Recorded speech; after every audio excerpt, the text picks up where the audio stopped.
যদি বলতে যাই, এখন দিন দিন সৌদি প্রবাসীদের জন্য সৌদি আরব অনেক কঠিন হয়ে যাচ্ছে সব দিক দিয়ে।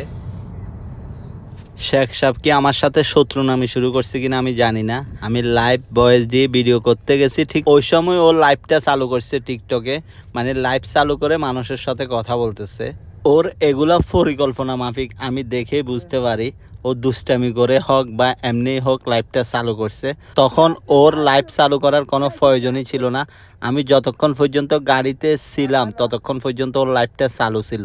ও যেমনটাই করুক না কেন, আমি তো কিছু বলতে পারবো না, আর এখানে আমার কিছু বলার রাইটও নাই। সমস্যা না, আমার একদিক দিয়ে না একদিক দিয়ে তো চলে যাবে। এখন ভিডিও টুকটাক করি বলে সবসময় দেওয়ার চেষ্টা করে, এজন্যই করা, না হলে কিন্তু আমার ভিডিও করার কোনো ইচ্ছে নাই ওর সাথে।